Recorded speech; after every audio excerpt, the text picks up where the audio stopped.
This podcast is a member of the Voices of Wrestling podcasting network. Visit voicesofwrestling.com to hear the rest of our great podcasts, as well as show reviews, columns, opinions, and updates across the world of wrestling.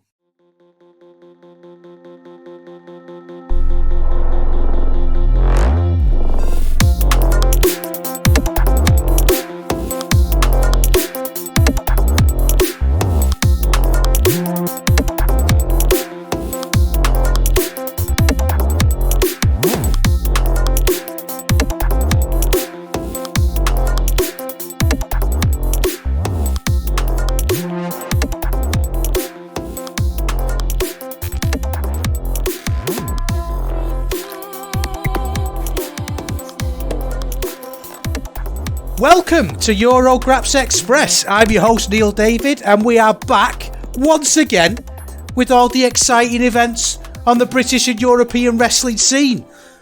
Huge show this fortnight. We've got two big wrestling shows to talk about. We've got wXw, Back to the Roots, and obviously Alive in London from RevPro. We can't let Alive in London go without gazing a critical eye over it and picking it apart needlessly for our own sick pleasure. And wXw are kind of my New Year's resolution, I think. I tend to find with wXw, I get really into them at the start of the year, really enjoy them. I think they're a great promotion. And then it just sort of falls off as time goes on. Whereas I'm really determined this year for them to be a really important company for Eurograps Express. So we're going to look at them in quite a bit of detail, I'm hoping. I will muddle through it anyway. Now, obviously, this show, you know by now that we tend to focus on shows that I've seen. We'll look at a show, match by match, we'll talk about it, and we'll go off on tangents, and we'll talk about all sorts of crazy things. But we like to talk about the wrestling. But there's often big news, and we can't not talk about NXT UK dying or you know, WWE casting their filthy fingers all over the island. And if there's something big happens, we've got to have a take on it. We've got to come on and talk about it. And I thought the big piece of news that we'd be talking about on this episode was the Jon Moxley OTT debacle. Basically, in a nutshell, what's happening with that is OTT have booked Jon Moxley. Great, you know, all well and good. I've been a big advocate on this show of going to watch great wrestlers, and I've never seen Moxley live, and he's one of those wrestlers that I'd love to see, to tick him off as much as anything and experience that live feeling. And AEW have announced house shows and put Jon Moxley on the poster on the same day. And I know I'm supposed to have some sort of analysis about this, but my only analysis is, what are you playing at OTT? We need to know. And I don't know if it's OTT's fault. I don't know if it's AEW's fault. I don't know if it's just a genuine mistake. But the last thing we've got from Joe Cabret is we understand there is some confusion on Jon Moxley's appearance at Scrapomania. We're working with AEW and we should have news coming soon. But we've had no news. I really feel like this is something that needs sorting out. You know, this is one of those things that needs to be decided. Because I'm one of those people, as I say, it's Jon Moxley that's the draw. You know, call me old-fashioned, call me, a stuck-in-the-mud old man.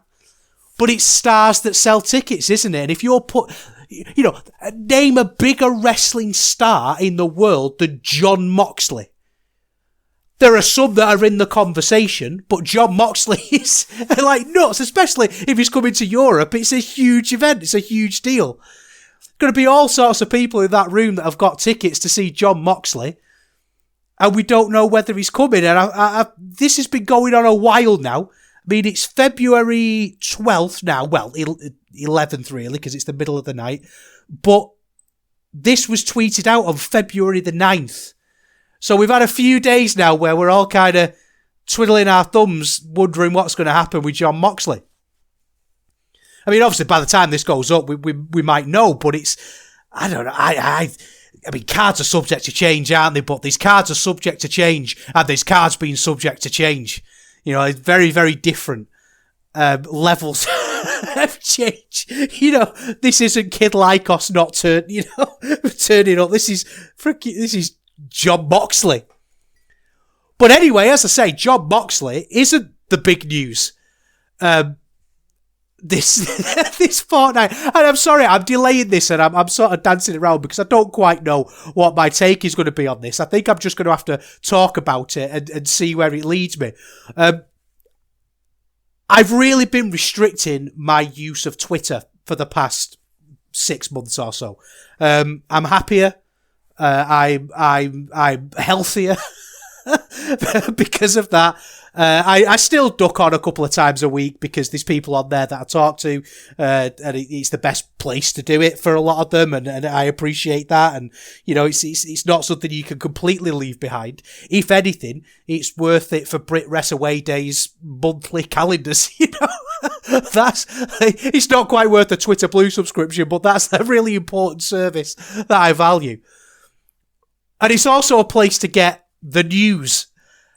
And I can't believe that the news that I have to talk about at the minute is Mr Blobby. Mr Blobby being booked in BritRes. And I find it absolutely shocking that in 2023, Mr Blobby has any semblance.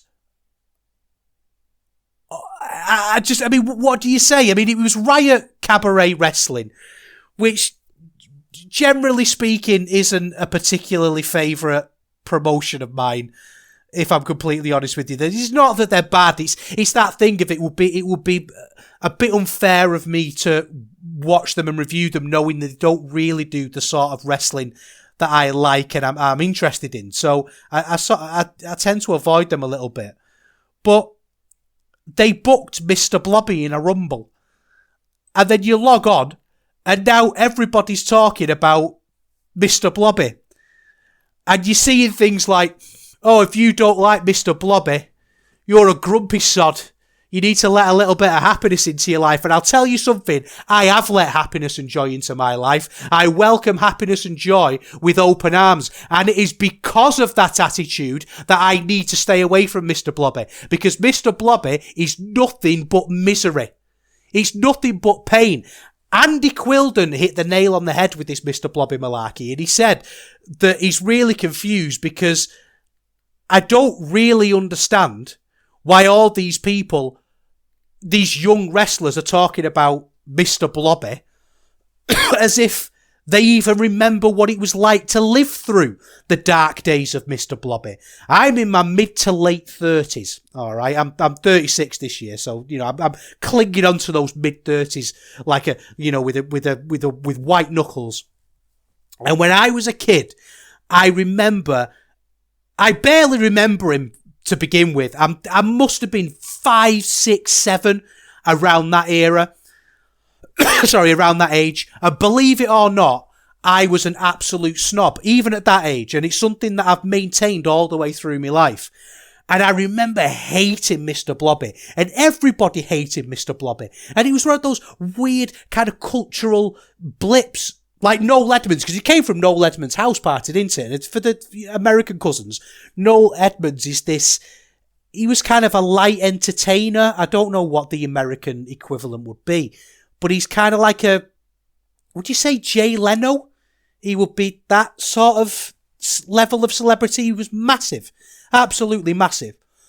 I'm sort of using that comparison hesitantly because I don't really know how Jay Leno is perceived in America. But Noel Edmonds was that level of celebrity. Like he had a weekly chat show called Noel's House Party.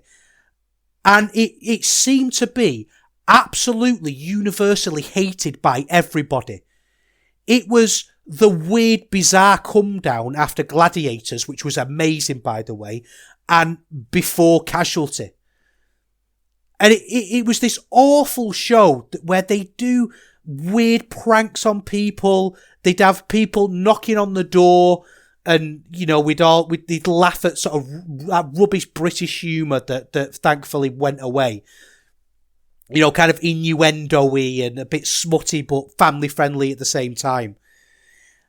And he invented this sidekick called Mr. Blobby, who's essentially just exactly like the name says, is this big pink blob with a really weird, distorted voice. Like Andy Quilden commentary shouting. Maybe that's why I hate Mr. Blobby so much, actually. Maybe that's just, I've psychoanalyzed myself live on air. That because Andy Quilden's awful commentary production reminds me of Mr. Blobby and the way he sounds, that's why I hate it so much, and that's why it winds me up to such a massive degree. So yeah, Mr. Blobby's got a couple of bookings, and suddenly we're all on the timeline pretending how great Mr. Blobby is. And as I said at the start, as Andy Quilden, to speak of the devil twice, pointed out, I don't understand how these people even remember who Mr. Blobby was.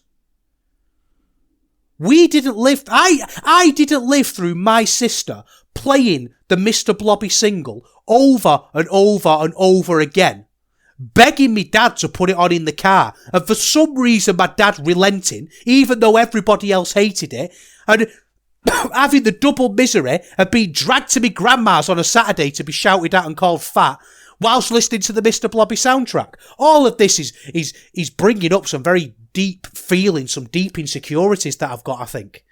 Maybe the problem's not Mr. Blobby, maybe the problem's with me. But it seems like it's died off a little bit, and I really hope that Mr. Blobby and Britrest sojourn, the Mr. Blobby and Britrest holiday, the little flirtation, has come to an end. Because it's abysmal, isn't it? Who wants Mr. Blobby?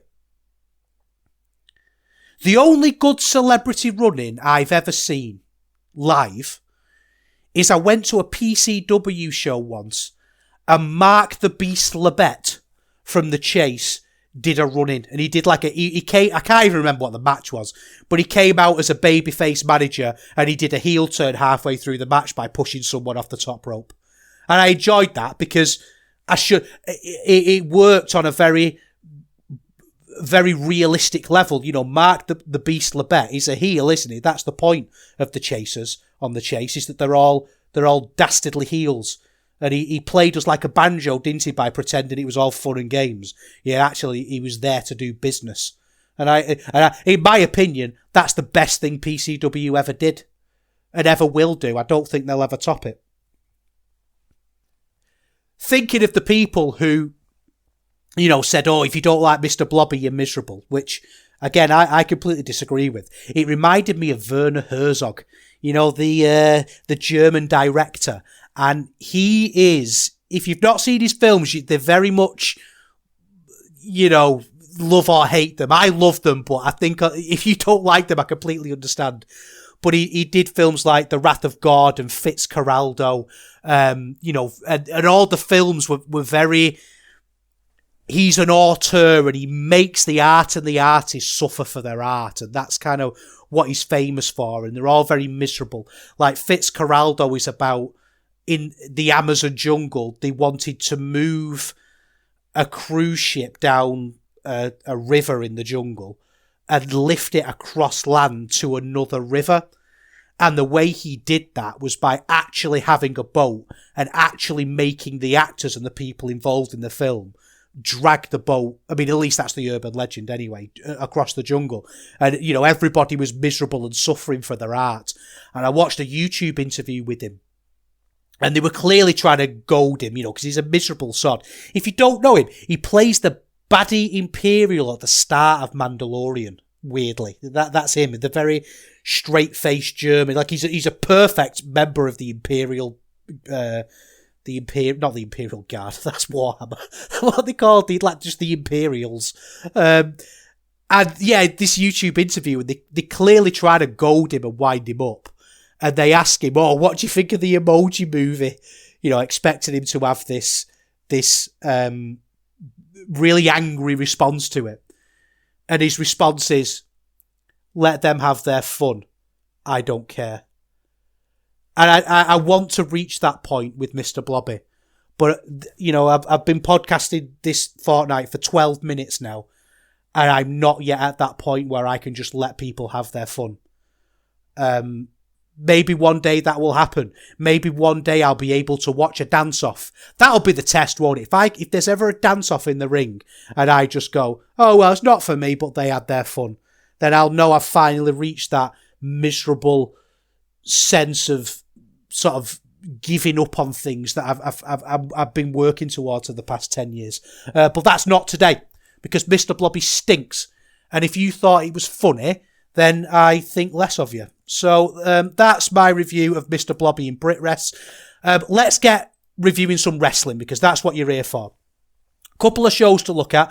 We're going to look at wXw Back to the Roots, which was a very eventful show. You might have seen not rumours, actual pictures, horrendous pictures of Robert Dreisker's injury going round, and then we'll drop in down south and talk about what happened in the latest Live at London. So, where should we go first? Let's go to wXw. I think that should be the lead, because we're going to start as we mean to go on. We have wXw being a big thing for Eurograps Express going forward. So here we go. wXw, Back to the Roots.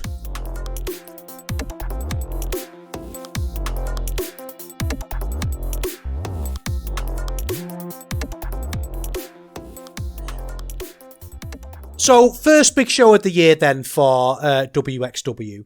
There was Dead End, wasn't there, a couple of weeks ago, but we're starting the year off as we mean to go on with Back to the Roots. And like I say, I'm going to really make the effort to review every major wXw show, because they're always one of those promotions, and I'm really guilty of this. I forget about them. And I don't really know why, because you've got Ian Hamilton doing fantastic work talking about them. And really raising the profile of them. And they draw really good houses to do these big event weekends, like the Carrot Gold and the Tag League weekends. And they're always really exciting, and they do big events better than any other promotion in Europe, I think. I mean, RevPro don't really, I'm talking about like the Weekenders. You know, I think they're the last promotion left that could do those Weekenders and still make them feel really significant. The only other company that really does them, I suppose, are Progress, and they feel like a party that nobody wants to go to. You know? And I feel like it's a bit weird that with the Progress, because it feels like nobody ever wants to talk about them. Nobody ever wants to sort of discuss them. You hear nothing about them online, really. But then when I look at my past year's listenership kind of numbers, the shows where I review Progress always seem to do better. And I had a little bit of a crisis of conscience, really, when I saw the numbers and went through them, because I was just thinking, does this mean I should be reviewing Progress? Should I chase numbers? And I don't ask for the numbers very often for that reason, because I feel like I want to talk about what I want to talk about, and I'd much rather have a smaller audience who are on my wavelength and who like everything that I do, that attract sort of randomers to listen to Progress reviews. And it made me think, is it the Progress reviews that people are coming for? Or are people coming to listen to me have an aneurysm, being really wound up and frustrated by things? I don't know. Maybe I should seek out more bad wrestling if that's the case. I'm not sure. But for now, I'm sticking to my guns, and I'm ignoring Progress. If the listenership's ever like in the dirt and no one's listening, then I will maybe do a Progress just to boost us back up a bit. You know, obviously all my criticising of Progress obviously makes no difference if it's the only thing people want to hear me talk about. But yeah, wXw could do these big events, and I don't just want to dive in for the big events. I want to keep us up to date and keep us thinking about the more day-to-day running of things. And it's very, very rare that you watch a wXw show and feel disappointed. I reviewed that Body Slam joint show a couple of weeks ago, and I don't think it's an unfair criticism to say that Body Slam are definitely a few paces behind a lot of bigger promotions in Europe. I understand that it's a smaller market. It's not Denmark isn't this huge wrestling bubble, but then again, you think of like, well, HCW in Hungary, you might have said the same thing about that, and what they do is amazing. I'm seeing some really interesting things come out of France and Italy, It just is what it is, isn't it? You know, these hierarchies and these levels to these things. But watching that show with Body Slam just really made me appreciate how good wXw are. And yeah, I should be watching them. So this Back to the Roots show, we're at the Turbine and Haller. I apologise for my German pronunciations. I don't intend to butcher them. Packed house, great crowd, as always with wXw.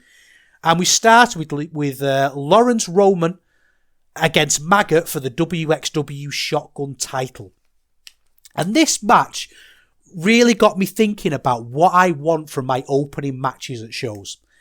I've always been a big advocate, you know, thinking about RevPro shows, of having like a Robbie X just come out and do a load of flips. That's what I want from my opening matches. I want excitement and passion and something to really make me feel like I've arrived at a wrestling venue and I'm about to watch some wrestling. And this match wasn't really like that, but it kind of was at the same time. So Lawrence Roman is in Amboss, which is Dreisker, obviously Roman, and the Arrows Are Hungry, and they're doing this weird, just big hard blokes, and they walk out and they've got an amazingly terrifying entrance.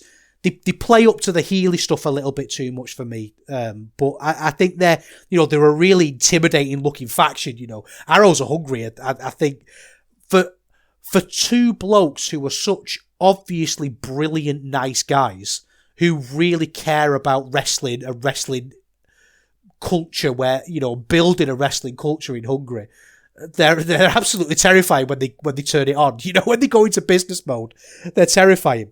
And Maggot, I shouldn't like Maggot, should I? He's very much a gimmick.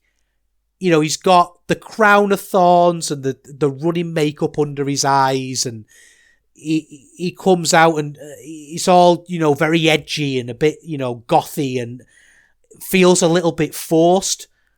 But I don't know what it is. There's something about Maggot that I feel like I want to watch. I feel captivated by it. Maybe it's his entrance music, because he comes out to if it's not a C6 Steve song, it sounds very, very much like one, and it makes me want to go away and listen to a load of C6 Steve. And this match was funny because they weren't really doing any of those big flips and those big openers that I was talking about. You know, they weren't. It was very much arm drags, reversals. It was wrestling. It felt like a very standard 3-star wrestling match if you watched it with the sound off. But everything was done with such an energy and such an excitement that I felt myself captivated by it and carried away with it. You know, every little moment was punctuated by just a little bit of extra speed, a little bit of extra commitment. It didn't feel like it was an exhibition in any way. It felt like it was very competitive. It was for a title, it's for a belt, so, you know, you'd expect it to be that way. But it just had a great pace. You know, and Maggot is such a great underdog, and it's a really hard thing to do that, I think, to be beaten down convincingly and be able to stage that comeback. It's a very tried and true story in professional wrestling that you see in basically every match. But Maggot's just got something about him. You know, he shouldn't tick any boxes on the surface of it, but then he's got a bit of intangible about him, and I really like Maggot. Unfortunately, the match was kind of thrown under the bus a little bit. Ahura came out and just booted Baby Allison in the face. Just came out and booted her in the face. Big boot. And the commentator said, "Not like this." And I thought, yeah, not like this.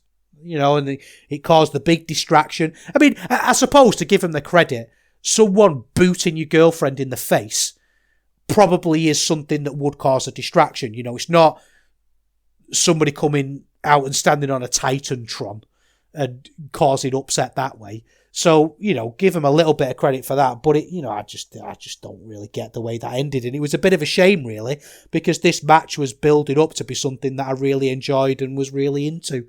I think shenanigans I can't be doing with them.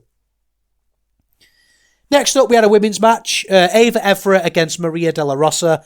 Maria De La Rosa, not good. You know, she came out and did this heel shtick. You know, I'm going to show you how good I am. And it really didn't land with me at all. It felt a bit corny and a bit, you know, it's only a step above your local sport team sucks kind of thing.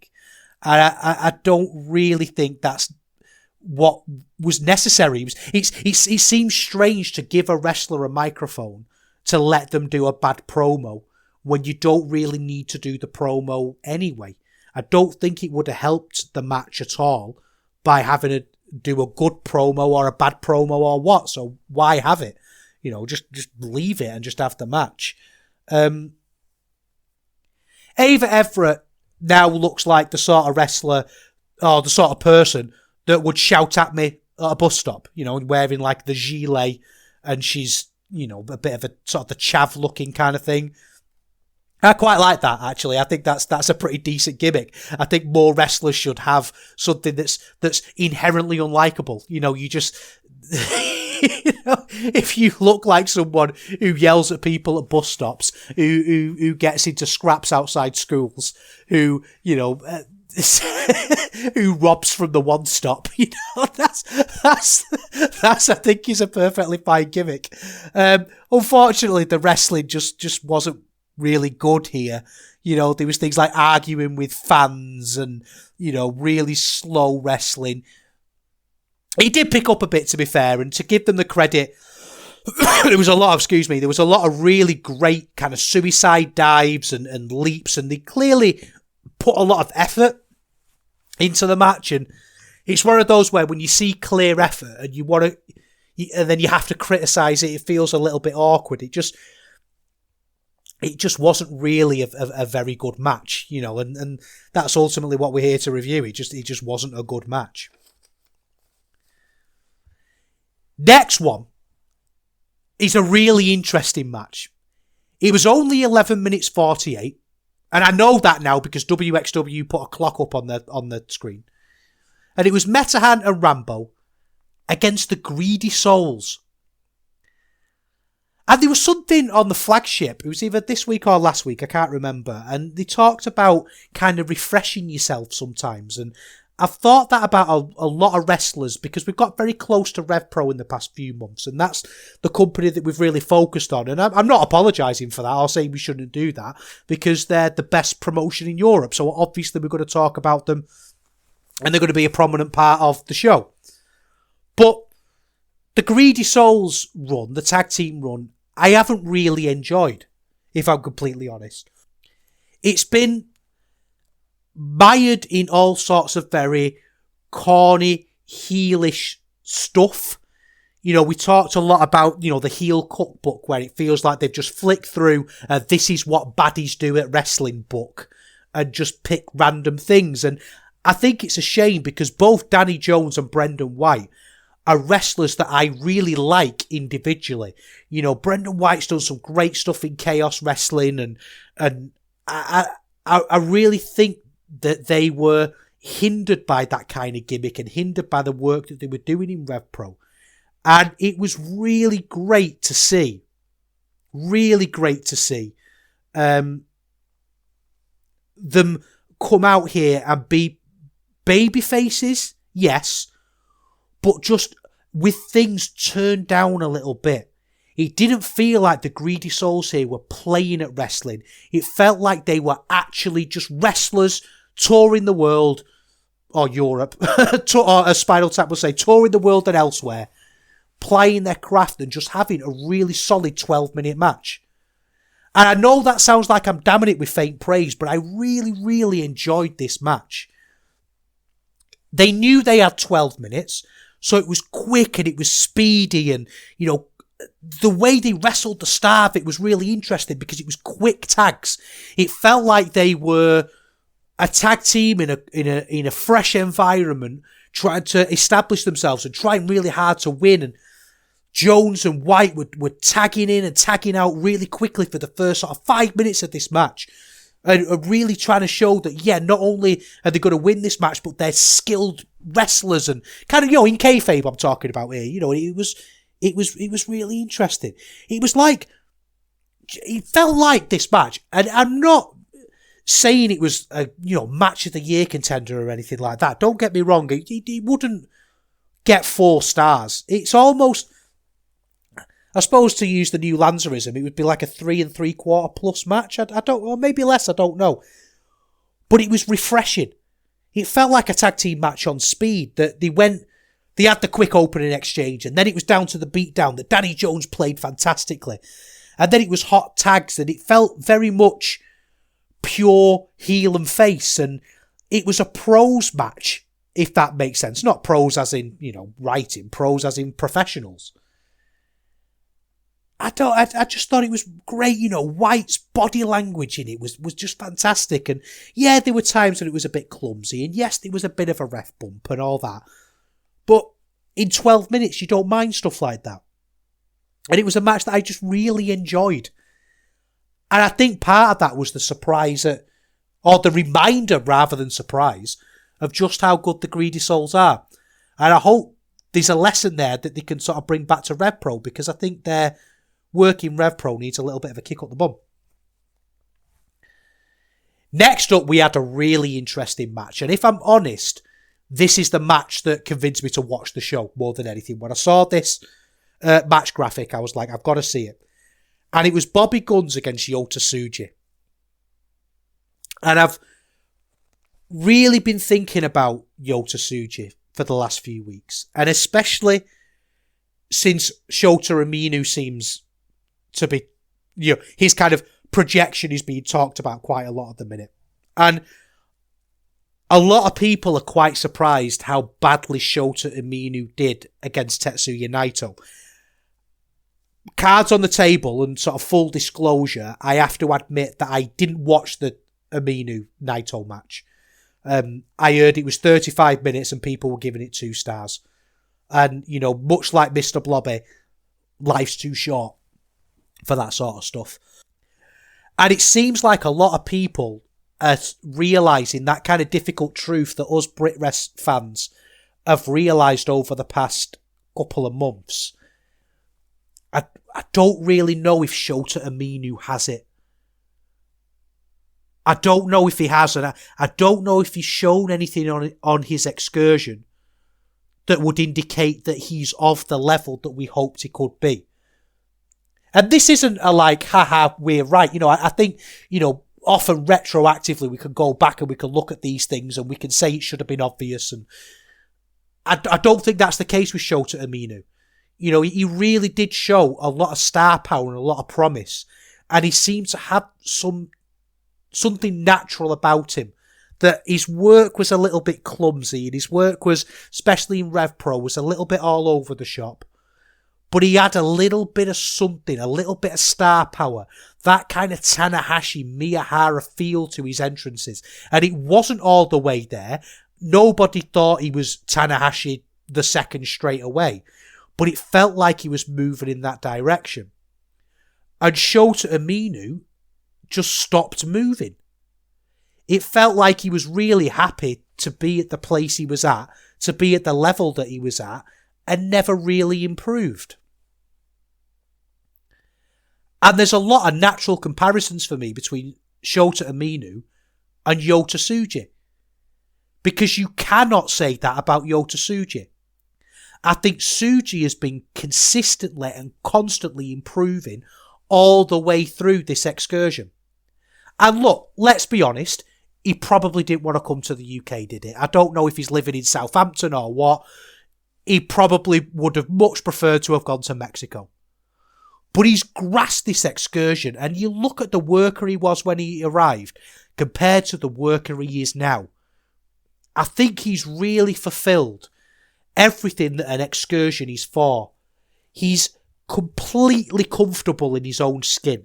He's completely relaxed. And yeah, it's took him a while to get there. The stuff with the fan, he doesn't really tend to do so much anymore, but he's leaned into that cocky grin, that sort of heelish routine that, look, I'm above this. yet also having really solid matches at the same time, and really good matches. And we're going to talk about 2 good matches, and this Bobby Guns match was really good, and he had a match at Live in London 70 as well that I thought was really good. But I think what people are going to find is when Yota Tsuji goes back home, I think he's the star out of the 2 of them. I think he's the one out of this class that have gone on excursion that is really the one that we can do something with rather than Shota Umino. I got the same concerns that a lot of people concerns. Sorry, I don't mean to. I'm sorry, I don't mean to be. I'd like you know one of them people when you log onto Twitter on a Thursday and everyone's got deep concerns about AEW. You know, I didn't mean concerns. I've just got I think there's a question mark hanging over Shota Umino's desire and want for this, and I think that's why he's not progressed the way he should be, because he just doesn't want to get perfect at his in-ring stuff. He's not bothered about when he runs up the ropes whether he does it smoothly, and I don't think he's practiced it enough. Either that or he's just not got any natural aptitude for it. But I think that Yota Tsuji absolutely does. This match was great because they started the Guns match because they just started punching each other straight away. They ran up to each other, and it wasn't this corny kind of forearm exchange that we're seeing a lot nowadays. It was a very, very violent match. And it was funny because the match is a bit of a tired structure. And we're seeing this sort of structure a lot where, it's the constant, you hit me, then I hit you stuff. But there's just still something really captivating about 2 blokes battering each other. A really simple story of Yota Tsuji came out, was really arrogant, but underestimated Bobby Guns. And they just smashed each other around the ring. And again, this isn't sort of any great match. This isn't one that you're going to be looking at on Yota Tsuji compilations in 5 years' time. But it was just really captivating all the way through, and I didn't look away. And I really do think Yota Tsuji is... He's going to go back to Japan as a favourite of mine. He's going to be one that when I'm still at the phase, I know New Japan's back and it's great again now, but I'm still sort of in the habit of cherry picking stuff.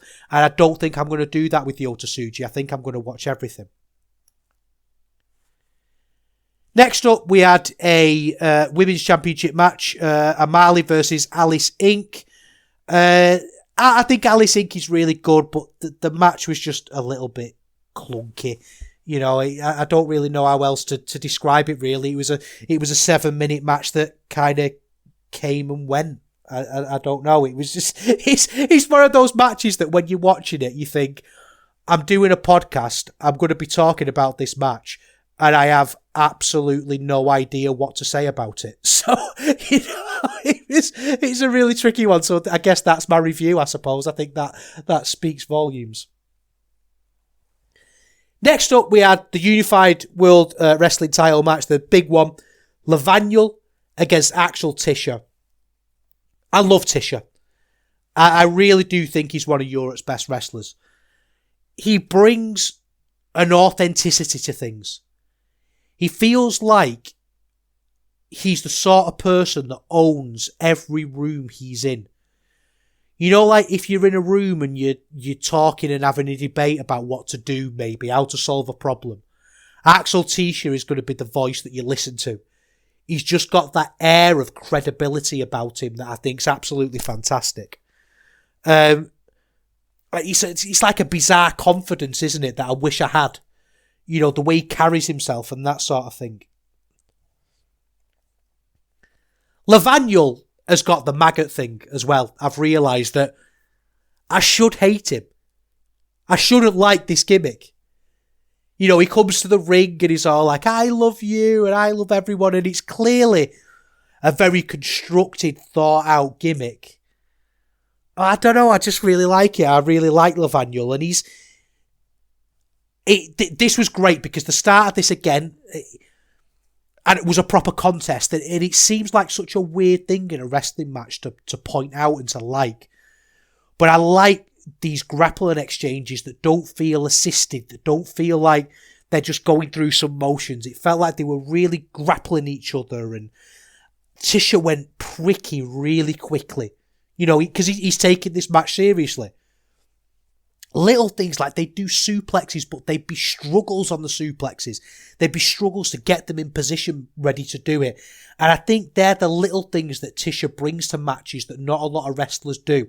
It's that extra cream on top, that extra little layer of thought that infests every little movement that I think was really, really good.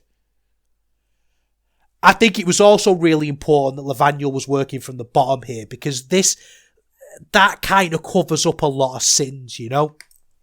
Because Levaniel isn't a great wrestler, really, by any stretch. He's definitely a little bit more about the gimmick and a little bit more about the character. And that's fine. But it does really force these kind of match structures where he has to work from the bottom to sort of cover up those shortcomings. I'm not kind of panicking about that. It is weird to have your champion in that position. But it's covered up when you're against someone like Axel Tisha. You know, covers up a multitude of sins with him. Something like that. They kind of played off the victory as being a bit of a surprise as well. Like Levaniel is he's just clinging on. And Tisha battered him at the end. You know, he did that thing where he pretended to hold his hand up and present him with the belt and then just clobbered him in the back of the head. And I as much as I rail against pro wrestling cliches, I think when they're done really well, it works. And this was simple, direct, and to the point. He just got clubbed. And then we moved on. So then we're at the main event. And this is the cage match. And they do this every year. And it's a cage match, but it's kind of like War Games, but with one ring. What I thought was weird about this is I can't remember whether they've done this before. I know I've seen them do this sort of match. But what really annoys me about this War Games style match is that they never utter the phrase, "enter the match beyond." And I feel like, I don't know about you, but that's a phrase that has entered into my lexicon and my vocabulary. And I say it all the time. Like if I'm preparing tea, excuse me, I'm sorry, I keep coughing. So if there's lots of like stopping and starting, I've still had that cough for about 3 months now. So I apologise if any of them slip through. But yeah, if I'm preparing tea and I'm leaving the meat to rest, I've entered the preparation beyond. Or, you know what I mean? Just any of these little sort of last bits. And it's weird that nobody knows what I'm talking about and nobody ever asked me. Which I think is a bit of a damning indictment of myself and my personality. That I just say these things that people clearly think is strange. Like the other one is, cleaner, I got this. You know, do you remember that tweet? Cleaner, I got this. And I say that all the time. And yeah, no one seems to ask me why or where it comes from. But yeah, they never say they've entered the match beyond. But this was Tiani, Ego Blanc and Senza Volto against the Arrows of Hungary and Dreisker. And on paper, that's just fantastic, isn't it? I really like Ego Blanc and Senza Volto, the French adores. I think they're both fantastic. I think they're both criminally underrated. And I really think Peter Tiani is one to watch. He doesn't seem to get any buzz outside of mainland Europe, or unless you're watching these promotions, he doesn't seem to be talked about. He doesn't seem to have made any impact anywhere else. And when you look at people like Leon Slater, who are really bursting out and having these breakouts, and who absolutely should, by the way, it's not a kind of a choice. I'm not saying that Peter Tiani should and Leon shouldn't. Of course, they both should. But I think Leon Slater is something that people are sleeping on. I'm looking forward to the day when he gets those big eyes on him, because I think he's absolutely fantastic. So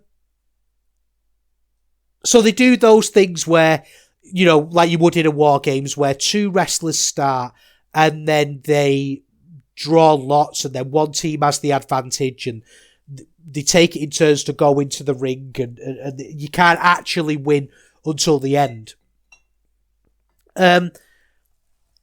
Any analysis of this match is going to have to be dominated by the Robert Dreisker injury.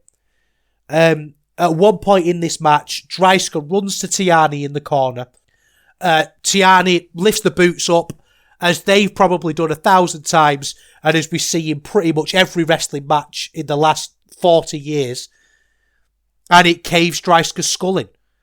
It just hits him wrong, and it injures him quite severely. And it was a little bit uncomfortable to see, to be honest with you, because we didn't really realise in the moment what had happened. He was just looking awful. It's weird, it's really strange to look at. I think it says a lot about wrestler psychology and wrestling and how wrestlers work in general. I think for two reasons. One, isn't it strange how the big injuries, the huge injuries, always seem to happen on the everyday basic moves? We were watching a Will Ospreay match this week with Ganso bombs, and they never seem to injure anyone unless I'm missing something obvious. But this running into the corner and getting kicked in the face like you've done 1,000 times causes an injury. And a really quite devastating one as well. And it was weird to watch the way Dreisker recovered, because he just seemed to go into autopilot.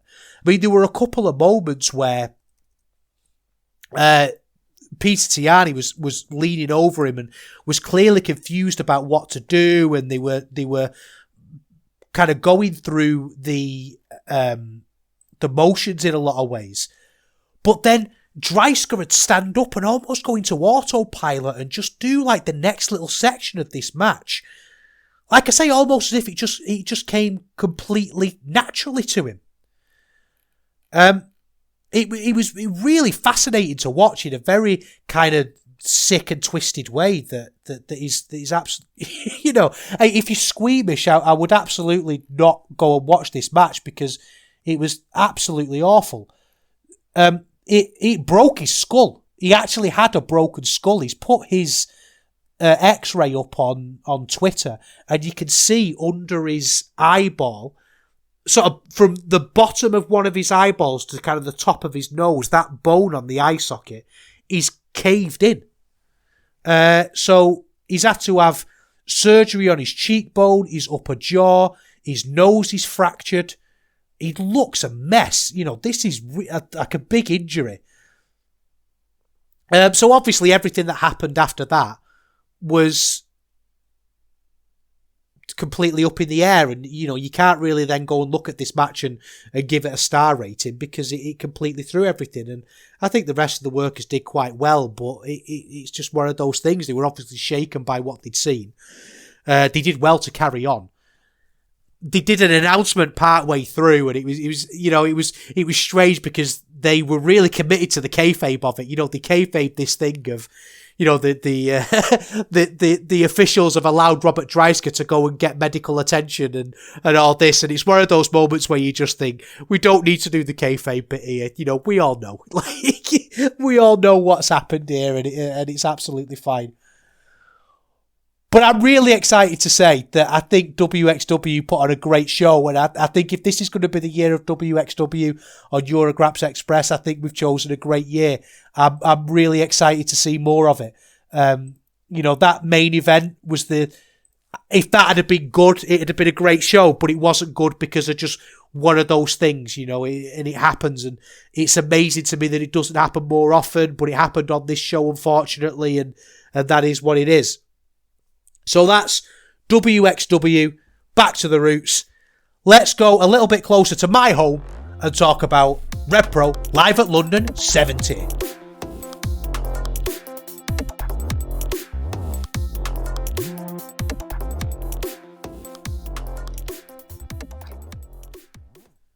So we're off to London, live at London 70, and I'm going to say something that I never thought I would say. And I think it's important to keep an open mind. And long-time listeners will know what I'm about to say is absolute proof that I am always willing to keep an open mind. And I'm always willing to change my opinion when presented with contradictory evidence. I do get stuck in the mud on things. I do shout about things and go on about particular niggles too much. But I'm gonna prove that I am not stoic. I'm not stubborn about anything, because the opening match to Live at London 70 was Robbie X against Kid Lykos. And I thought Kid Lykos was fantastic in this match. I thought he was fantastic. Kid Lykos, I think for me in a lot of ways, has kind of become a personification of everything that bugs me about BritWres.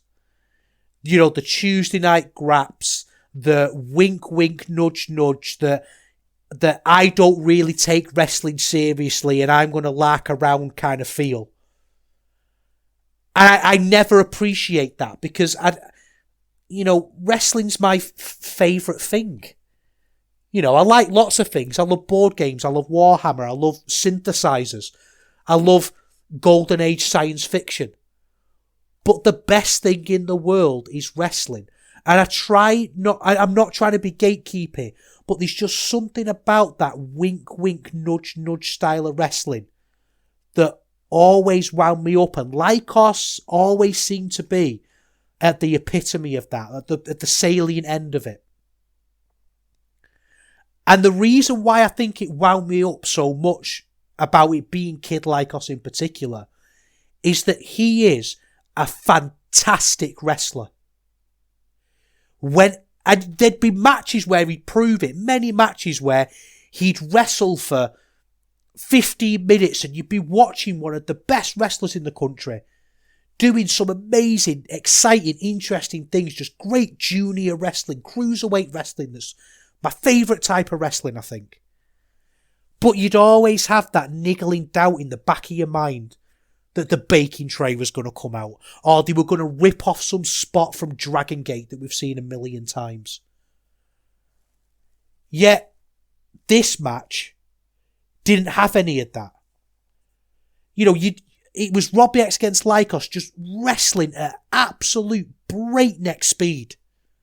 And it was such a weird thing to have in this match because everything they did was fast, but then there was slow moments. It was like this weird elastic band going back and forth, and it kept me on the edge of my seat watching all the way through. And it was so clear that Kid Lykos was in full effort mode. It was weird because the crowd weren't really reacting to this. It might be because, believe it or not, that the sound on this show was absolutely shocking. It started off with Andy in full Mr Blobby mode with distorted screaming. So maybe it's just that they weren't really being mic'd properly and picked up properly, but they were killing themselves on this, and Lykos in particular. And he was great. You know, the exchanges and the reversals were absolutely fantastic. And I just thought that I was reminded of how Lykos got to where he is because he was a great wrestler. And he is a great wrestler. The story of this match has left me feeling a lot of hope for the future when it comes to Kid Lykos. Because Gideon Gray was back on commentary and he was a treat. He dropped an absolutely fantastic line when Robbie X did a move. I can't remember what it was, but he did this move and then he said just an absolute brilliant line on commentary. Shades of Giselle Shaw. I don't know why that makes me laugh because Giselle Shaw's great, but there's just something about using that Maro Ranallo line, isn't there? That shades of. Do you know, we were talking before about using little phrases that you pick up in wrestling fandom that are so niche that absolutely no one gets it. The Maro Ranallo one, shades of whatever, you know, just when you think of a good one, you know. But yeah, the Gideon Gray ended up coming out and he tried to give Kid Lykos his walking stick, his cane, to use as a weapon, and Lykos turned it down. And this match ended up with that kind of double babyface show of respect at the end. And I have to admit, I did panic a little bit because as he dropped down, Lykos kind of put his hand up and waved over. And we know that Lykos is prone to injury or has had a lot of injury trouble in the past. And as much as I don't necessarily always like his style, obviously I don't want the man himself to be injured. So there was a little bit, he wanted some water and he pulled his mask up a little bit, and there was this moment that looked like he'd been through a bit of a change. That even though he'd lost the match, it felt like he'd had a change of attitude. You know, he turned down the weapon and he stood on his own 2 feet and came close to winning the Cruiserweight title. And it was a really great match. And it's funny because this was a match that when it was announced, I was dreading. I didn't want to watch it at all. And I like I say, I loved it. It was one of my favourite matches of the fortnight. And I really hope that this is a turning point for Kid Lykos and we just get to see him wrestle. Because he's a great wrestler. And he proved that. I mean, he's proved it before, but he absolutely solidified it in this match for me, and I thought it was great. Next up, we had a singles match. It was Chris Bronson against Dan Maloney. Chris Bronson isn't a wrestler that I know, if I'm completely honest with you. I don't think I do. So I don't know if I'm dropping the ball a little bit here, and he's a really obvious one.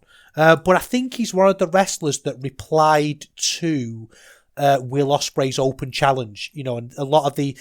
I mean, I meant to talk about that in the last episode. I actually forgot, but he ended up... You know, he did this open challenge, and we just ended up with a series of promos by wrestlers that made you realise how far we've got to go as a scene.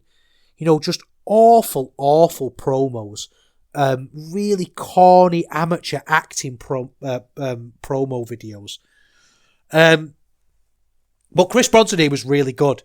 You know, obviously Dan Maloney's great, but Chris Bronson is this big hoss wrestler.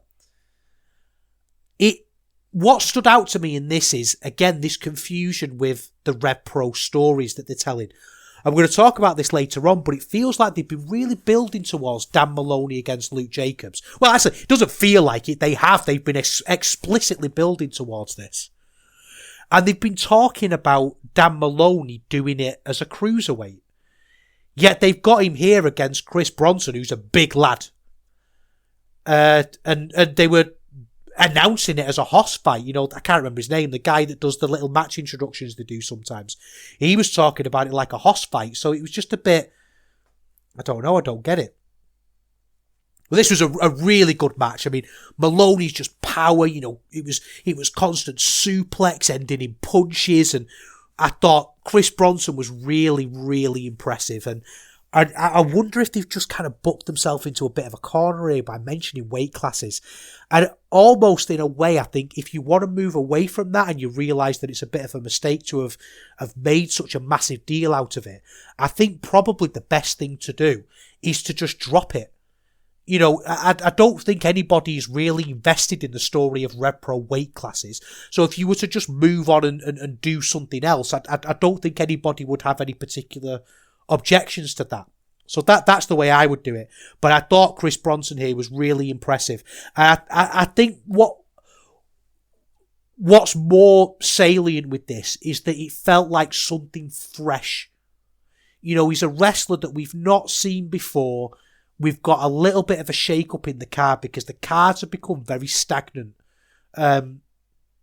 Which RevPro do, you know, they go through cycles, don't they, where they'll have extended periods of time where they're just booking the same people all the time, and they'll wear out that roster and then shake it up a bit, and then wear out that roster and then shake it up a bit. So if you're going to book like that, there are going to be times when you're going to have sort of fallow periods in terms of excitement. But it just feels like this particular fallow period has gone on a little bit too long, and it's great to see that it's coming to an end, I think, with some exciting new wrestlers around. Next up, we had Greedy Souls against Callum Newman and JJ Gale. Souls were back to playing heels, and I think it was strange for me because I watched the two shows in back to back, so I saw Greedy Souls be really refreshing and exciting in wXw, and it was kind of back to the same old, but actually I thought it was a lot better here. I think that Greedy Souls are now moving into, they're still heels and they're still, you know, showing off to the audience, but they're just being heels. They're wrestling in a much more appropriate way, a much more straight-faced way, and I think that's absolutely the way to go. It just makes it much more real and much more interesting. What surprised me with this, and it shouldn't have done really, is Callum Newman. I think both Callum Newman and JJ Gale are two wrestlers who are being slept on a little bit in some circles, and I think they're being overshadowed by Leon Slater in some ways. But I think for them, that's actually a good thing. Leon Slater is probably a few steps ahead of them in terms of his charisma. And I think what that's doing is giving time for Callum Newman, but particularly JJ Gale, to just bubble a little bit. You know, Brit Rest is at the point now where we have to look to the future. We constantly have to look at what's coming next, and what sometimes that results in is us pushing us, as if I have anything to do with it, but promoters pushing things a little bit too soon. I mean, actually, do you know what I'm saying as if I have anything to do with it? As a Brit Rest fan, I think we're all guilty of that sometimes. We want to see the scene revitalised and brought back and great again. And when you do see something that's good, you just grip onto it with both hands. Kind of like the Sami Zayn stuff, isn't it? You know, in WWE. There's, you know, it's that on an extreme level. They're so devoid of good stuff. Good stuff is so rare, and good stories in that company are so few and far between that when a good one comes along, you just grip onto it with both hands and end up over-egging the pudding. They end up almost exposing its weaknesses, because you watch that Sami Zayn storyline and it's good. I'm not going to sit here and say that it's bad. I don't think it is. And I'm a very, very casual WWE viewer. I drop in when it's convenient from time to time. And the people who watch it have taken that stuff that's good and all them Twitter threads and analysis and have wrung it out and left you with the bare bones and tried to analyse it and reveal the bare bones of this story. And ultimately all they've done is expose the areas where it doesn't really deliver. And there was definitely a habit of us doing that in Brit Rest, wasn't there? When something good came along, we just leapt on it. And I think there's very few people that have managed to escape that. I think the Young Guns did. Oh, actually, I say the Young Guns did. Ethan Allen's retired, hasn't he, unfortunately? I think he's packed it in. But Luke Jacobs managed to overcome it because they were really pushed too quick too soon. But a lot of the wrestlers, you know, like a Big Guns Joe, who were pushed too quick too soon, where are they now? It doesn't work. And what RevPro have been really good at with people like Callum Newman and JJ Gale is letting them bubble, letting them move up naturally and slowly. And it's really, really benefited them. Callum Newman and JJ Gale, in a lot of ways, are very similar. But there's a very big difference between the two that I really like. Callum Newman, Ospreay's protege, does everything perfectly. You know, all these flips, all these moves, they're done so smoothly and with intention, and everything comes across exactly how it was planned to do, and it's really impressive to see. And JJ Gale's kind of the opposite. He never botches anything. There's never anything that, you know, stands out as being really egregious. But he's on the edge all the time. He's a little bit more raw, and you can see the edges a little bit more with him. You know, he's a little bit more ruffled. And I'd like them both for that reason, you know, for those different reasons. I think they're both great in that sense. And I think they've been a really great tag team. And I thought the Souls in this match were really good with them. One of my criticism of the Souls before this has been, with faster wrestlers, they can't always keep up and things end up being a little bit clumsy.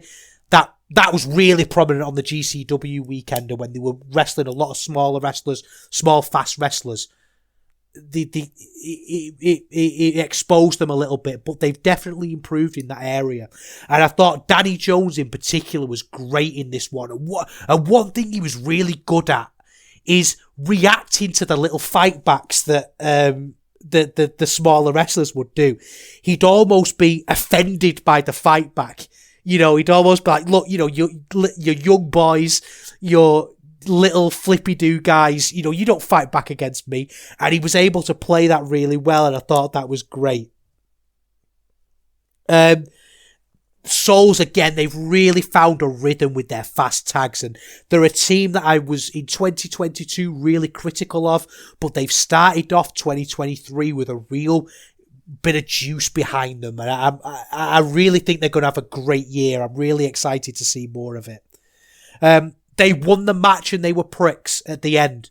They won and they were arrogant sods, and I love that. That's how I want them to be. I don't want them to...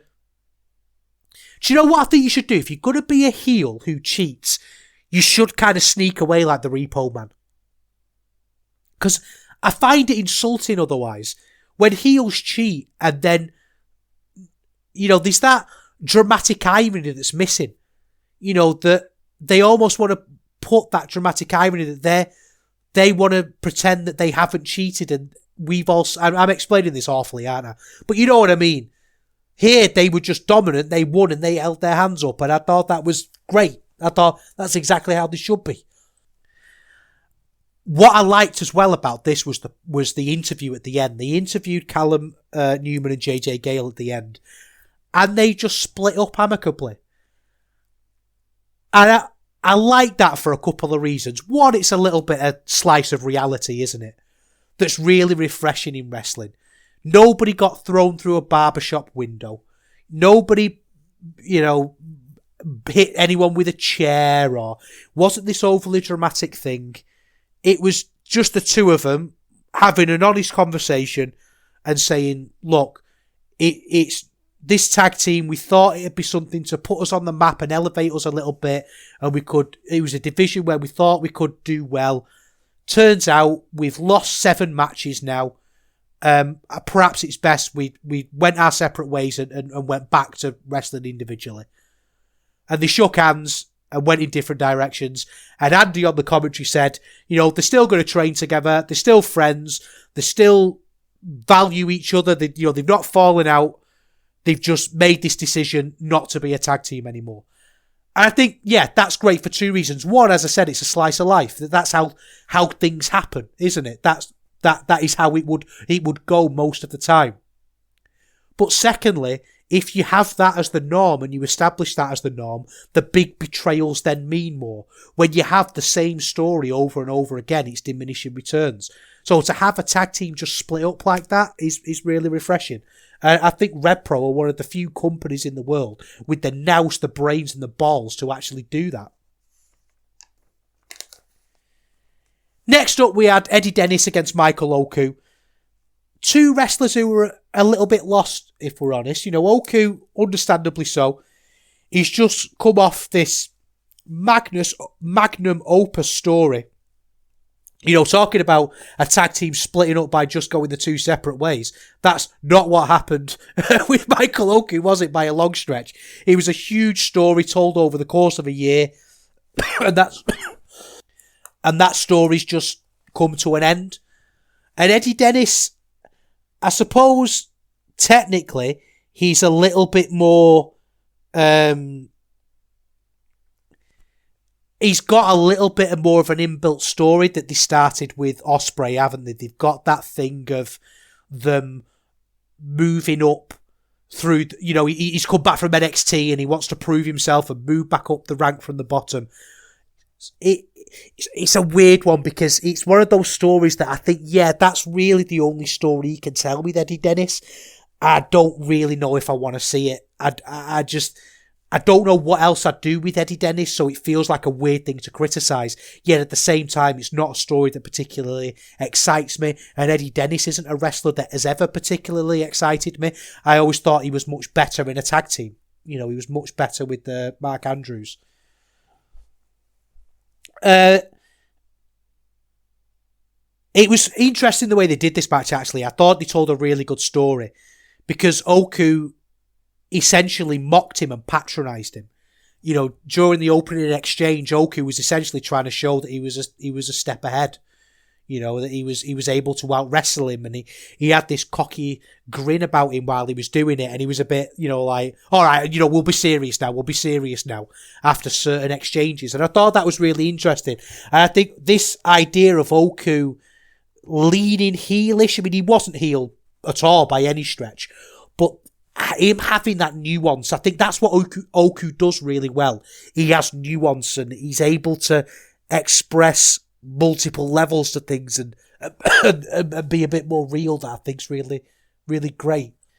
I mean, ultimately, this wound Eddie Dennis up and lit a fire under him, and I'm not sure it landed. I don't know if you were there. I know a few people who listen, Chris and Co, go to these shows, and Ian. Like, was it as flat as it seemed? Because the crowd seemed really flat on VOD, and it might be a classic RevPro sound issue, I don't know. But so much of it just seemed to not land at all, and I don't know, I don't know, like, it'd be interesting to hear what it was actually like in the room. There was a promo at the end of this where Eddie Dennis basically says, well, I've had enough now, and it's time to kind of lay it all on the line. It's time to go all in, and if it doesn't work, then just quit. He mentioned he'd pursued his dream job and he lost his dream job, and he feels, disillusioned by what's going on, and he's basically said if he doesn't win the Rumble at the next big York Hall show, he's going to retire. Which is a weird one, isn't it? I mean, I don't know if he's planning on retiring anyway, and he's going to do it in a RevPro Rumble. Seems like a weird place to do it, doesn't it? Because Eddie Dennis is over. As much as he's not my cup of tea, he absolutely should be booked because he's over with that crowd and they really like him. But is that just giving away the result of the Rumble? Because I don't feel like he would retire. Eddie Dennis retiring in the RevPro world would be a big deal. And it would take away the shine of whoever does win the Rumble. So then the alternative is he going to win the Rumble? I don't know. He's just put a weird feel over that Rumble for me. I mean, I'm not hugely excited about the Rumble anyway, but it's added a wrinkle to it that just makes me feel a bit. I don't think it makes the result obvious, but then it dominates the thought of the Rumble, doesn't it? It makes you only look at it for one particular thing. So, I don't know, we'll see. And maybe it's because I'm just not particularly enamoured with Eddie Dennis. If you were Eddie Dennis's number one fan, then maybe you'd be really into that. I don't know, and I know he does have a lot of fans, so, we'd have to see. Next up, it was Connor Mills versus Luke Jacobs, and we sort of alluded to this earlier on. Excuse me, so I apologise again for the coughing. We sort of alluded to this earlier on when we talked about Dan Maloney. This was a really strange match because he was utterly dominant from Mills. Utterly dominant. And if I was going to write out Luke Jacobs, if I was going to have him go away for a while, this is kind of how I would do it. He just got battered by Connor Mills and lost. And yeah, obviously there was fight backs. It wasn't a squash by any stretch of the imagination. But I don't know. Really, really weird. Especially because it feels like they've been building to this match with Dan Maloney. And again, I made the same mistake that I made before. It's not that I feel like they're building towards a match with Dan Maloney. They've specifically and explicitly built towards a match with Dan Maloney. And yet, to me, this felt really weird with Jacobs. It wasn't like he stepped up to heavyweight and got dominated and then he's going to have this moment where he thinks, oh my word, I'm going to have to really, change. I'm not ready for this style of wrestling. Because Mills is a junior himself. Don't know, I'm just really confused by this one. I don't know what the story is here. I don't know what the play is. Let's have a look at some upcoming cards. Is Jacobs booked? Let's do this live on air. You can listen to me click my keys. That'll make captivating audio, won't it? RevPro. I bet they don't put full cards on, do they? So we've got Osprey Damo in Cardiff. That'll be an interesting one. I mean, Big Damo, I've had enough of him, but if he's wrestling Will Ospreay, who knows? Danny Luna, Sky Smithson, Danny Jones, Robbie X, Lykos Gym. Gabriel Kidd against Oku in Birmingham. That'll be good. Leon Slater against Francisco Akira. Amazing. Very much into that one. Can't see any mention of a Luke Jacobs match coming up. Really interesting. Has he been announced as a Rumble entrant? Oh, he was at... Oh, no. Listen to me. I'm literally talking all this nonsense. They're wrestling next week. It's Dan Maloney against Luke Jacobs in Southampton. What a weird way to go into that match. I'd have put that match at York Hall as well, because that's got the potential to be a great, great match. I think it's very strange at the minute RevPro booking. He's booking like a toddler who's into this shiny thing 1 minute, and then the next minute it's, 1 minute he's into Power Rangers and the next minute they're into Thunderbirds. It's a bit all over the shop, isn't it? What a strange way to do things. Anyway, next up we had a match that I wasn't particularly excited for. It was the Southside's Women's Championship. And I've talked quite a bit about how confused I've been by the booking with that and why they've kept this Southside Championship around for so long. Yet at the same time, it's been kind of recently been understandable because Alex Windsor's been injured. But this was Jodie Threat against Danny Luna. I don't really know Jodie Threat, I have to be honest with you. She's not a wrestler that I knew particularly well. She's Canadian. And she comes out and she's wacky. She's running around and she's a ball of energy, and you know how I feel about wacky. It's not for me. And I thought when I've seen Danny Luna before, I thought she's been all right. She's been a decent enough wrestler. But I have to say, I'm a lot more excited about Danny Luna after this match. I thought she was really good. It was speedy. It was hard hitting. I thought it was, transitions were a little bit clunky, if I'm being really honest.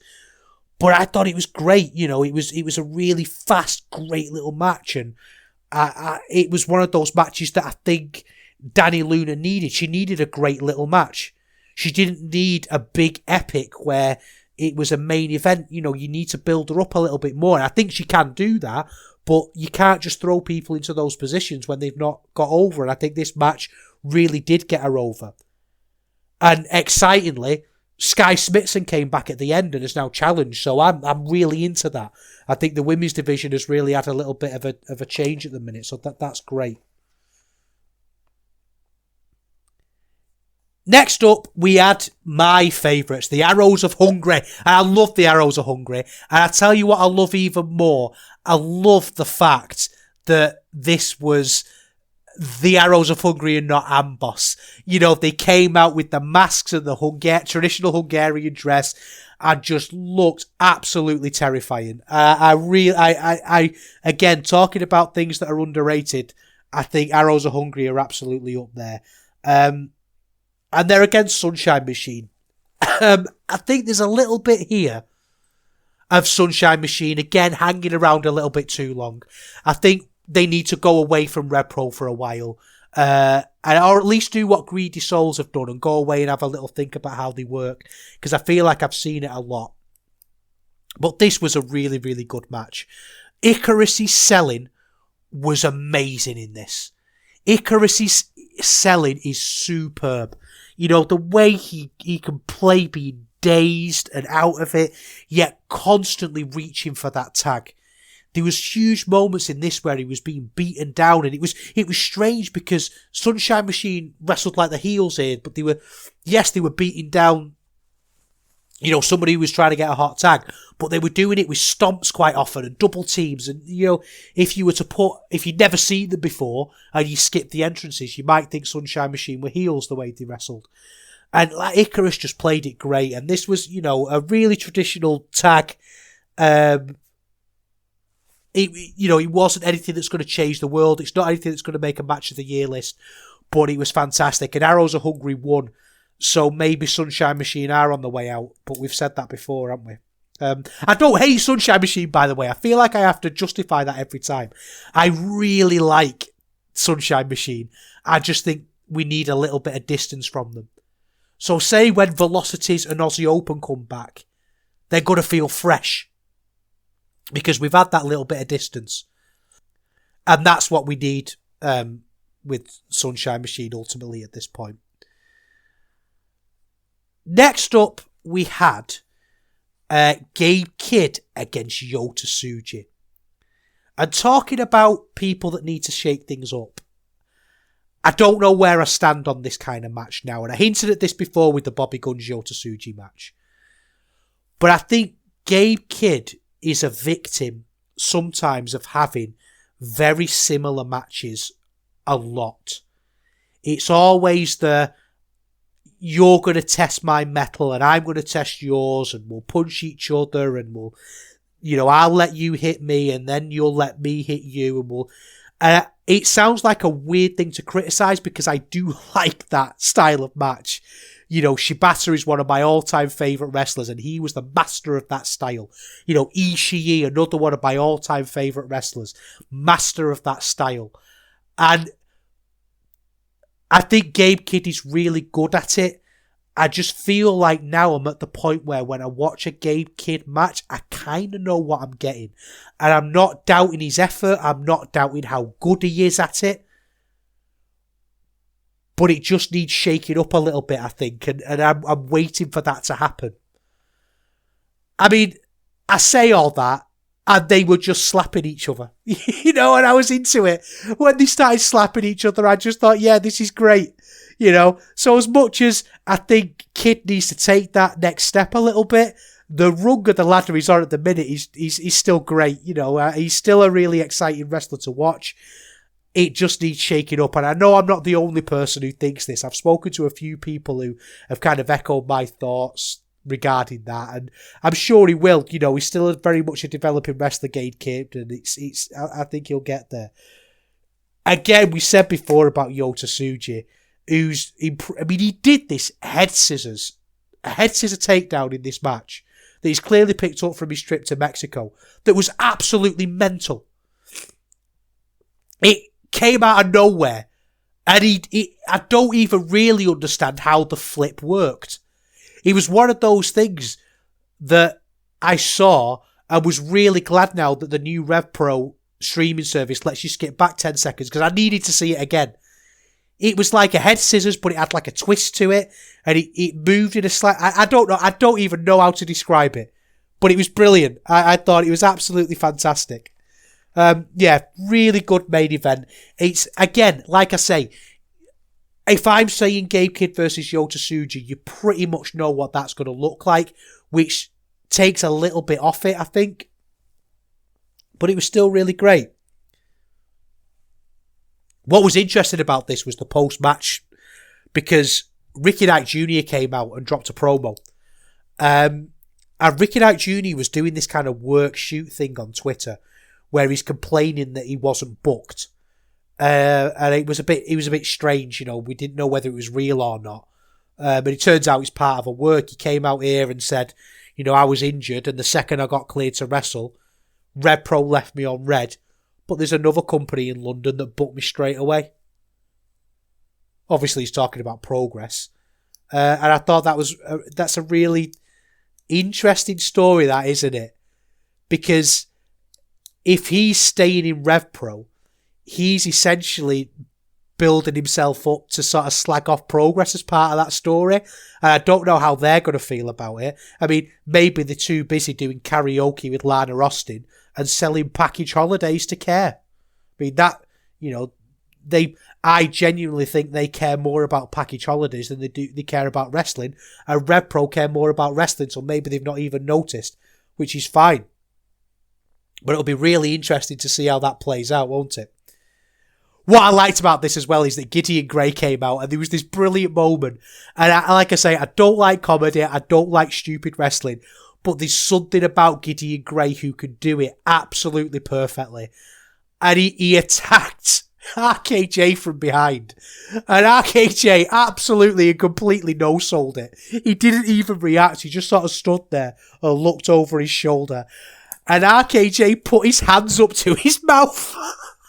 As if to say, like, oh no, what have I done? And he played it perfectly, and I thought it was a great way to end it. And then before we knew it, RKJ had put Yota Tsuji in that, I don't know what you call it. RKJ put Yota Tsuji, so what am I talking about? RKJ put Great Oak. Oh my word. RKJ. See, a more professional podcaster will go back and change that, but this is real and raw. He put Gideon Gray in the corner and did that thing where he kind of stands on the middle rope and holds them in the corner. Do you know what I mean? It's hard to describe, but if you know it, you know it. And clearly the build is going to be to RKJ against Great Okan, and I assume RKJ winning the belt back. Which is a story I'm there for, to be honest with you. I'm into it. I think that'd be a really great... I mean, it'd be interesting if they did it in Japan as well, wouldn't it? That'd be a weird one. It's happened before where they've had British title matches in Japan, so you never know. But overall, I thought this was a really interesting card from RevPro, a really good show. You know, there wasn't any kind of match of the month contender on it. There wasn't any matches on it that you're really going to write home about, but the whole show was good and there was lots on it that I really enjoyed. I think we started to see a little bit of movement in RevPro now. We started to see a little bit of change, and we can't expect Andy to do things quickly because that's just not how he books. But we started to see movement in the right direction, and that's really exciting. So can't wait for the Cardiff, the Southampton, the Birmingham shows, and then we're building towards a York Hall. And as always, Eurograps Express is reviewing them all. Let's wrap things up.